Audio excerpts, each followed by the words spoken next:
The Oklahoma City Thunder have recovered from their weak start and now sit in the top 4 of the Western Conference. The play of Dennis Schroder, Paul George, Jerami Grant and Alex Abrines has been a huge part of the recovery from their early season.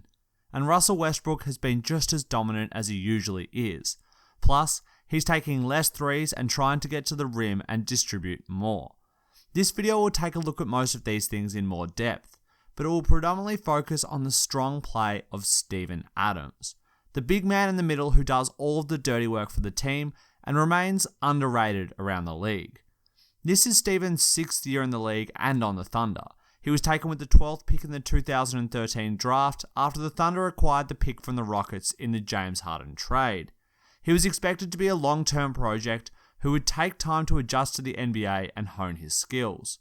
But he would beat even Sam Presti's wildest dreams when he averaged 15 minutes a game and his playing time increased continuously over the course of his rookie season. After this strong rookie campaign, he would go on to start practically every single game of the rest of his career thus far. And the best thing about this is that he would improve every single season.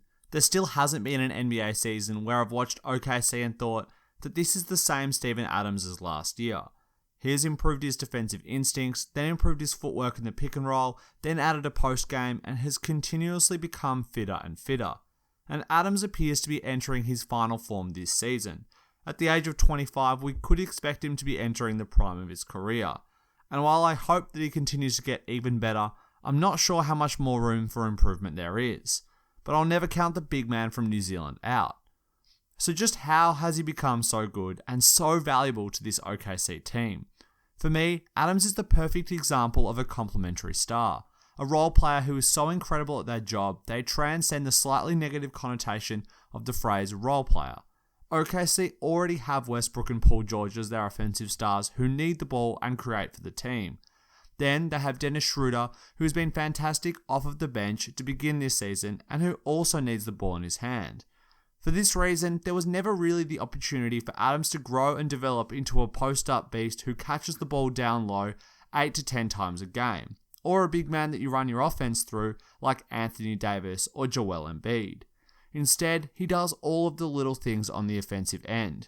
He sets some of the best screens in the game, period. The amount of separation his guards and Paul George get from a Steven Adams screen is simply insane. Opposing guards crash into the brick wall that is Adams' 7-foot frame and are immediately thrown off of that player.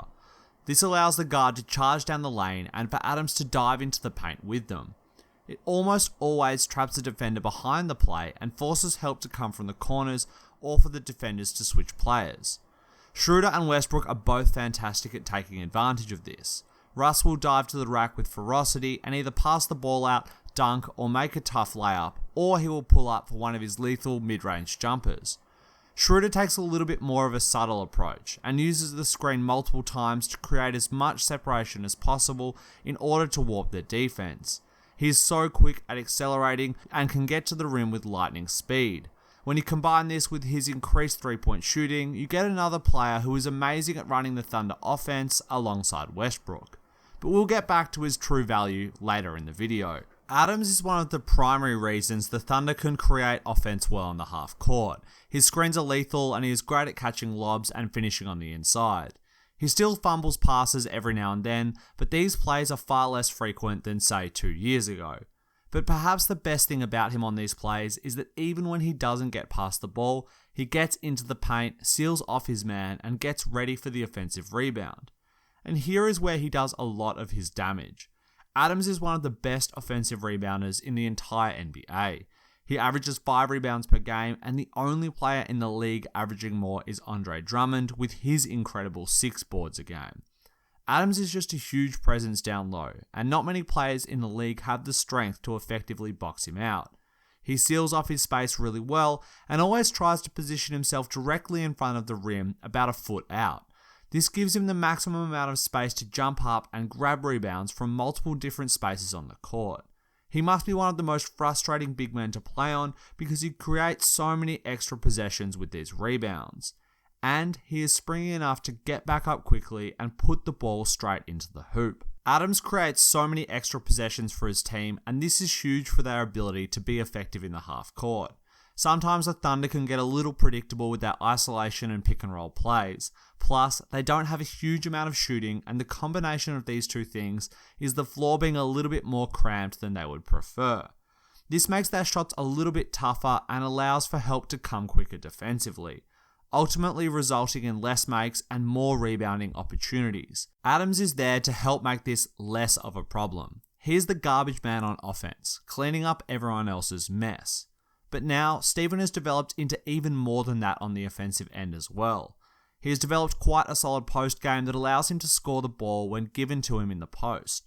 He doesn't have that many moves, doesn't have a face-up game really, and relies heavily on backing down his opponent and then going into the paint for a hook or a spinning baseline for a layup. But despite just using two main moves, he still scores effectively down there. Whether Westbrook or Paul George are off the court, or it is late in the shot clock, the Thunder will sometimes dump him the ball and let him go to work. But where this has really helped is when teams switch the pick and roll and smaller guards have to guard Adams. They can't stop the absolute man mountain, and he has been feasting on these possessions now that he has improved his post play. Between these, pick and roll plays and his offensive rebounding, Adams is averaging 16 points a game on 62% shooting from the field. A number which is helping take the Thunder to the next level. But where his real value lies is on the defensive end of the court. Adams has grown from a good defender to one of the best defenders in the league. But more importantly, he is one of the most disciplined defenders in the entire NBA.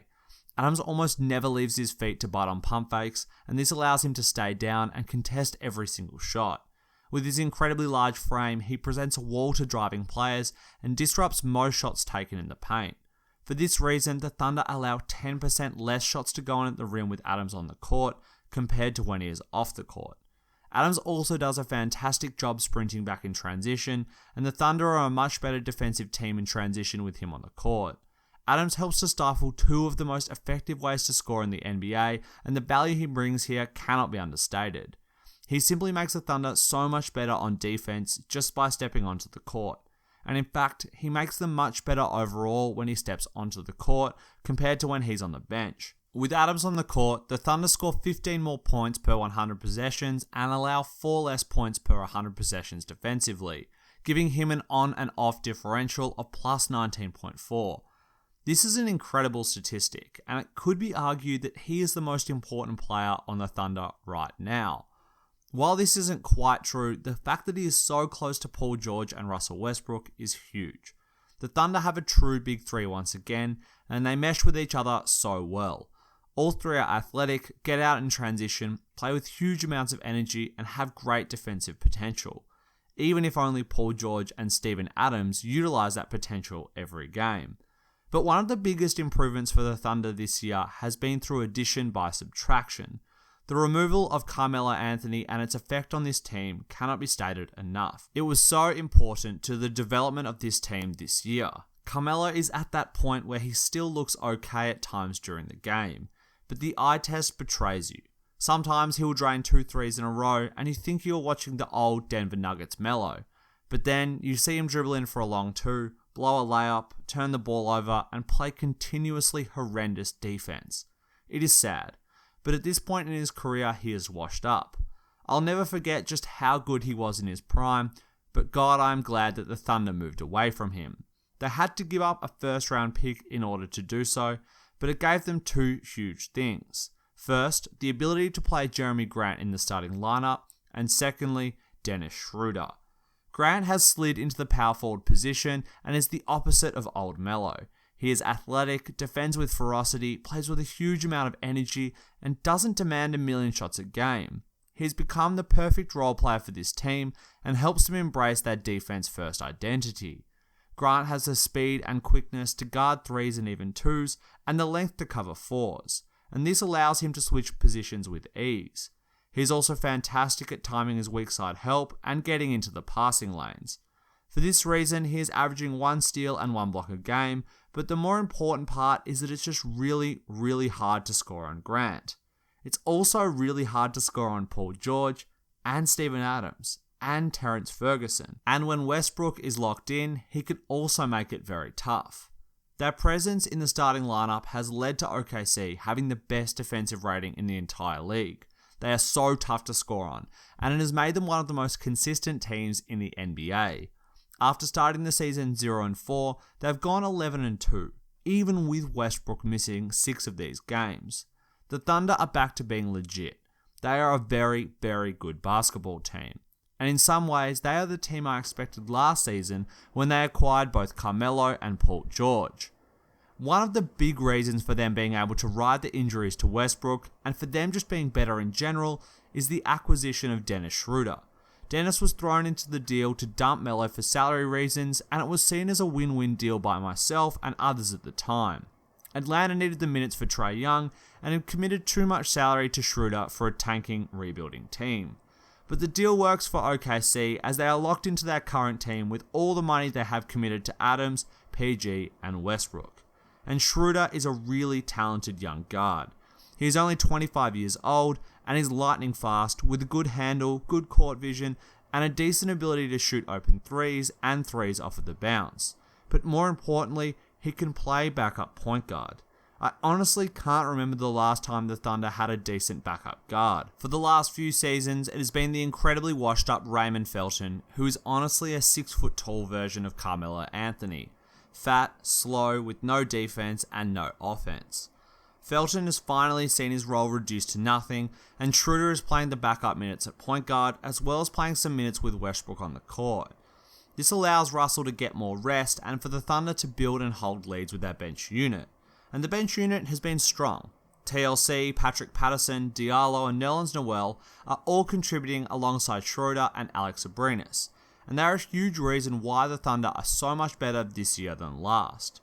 I have high hopes for this squad, and with Westbrook and Paul George also playing great basketball, they could be one of the few teams with the potential to challenge Golden State. It could be the huge size advantage of Steven Adams that gives them the edge in that series. The Warriors will hope that Boogie Cousins can neutralize him, but don't underestimate Steven Adams. Against Boogie, against the Warriors, and against anyone. Thanks for watching, guys. I hope you enjoyed the video, and if you did, be sure to leave a like, subscribe, and hit the bell for notifications as well. And let me know what you think of Adams and the Thunder in the comment section below.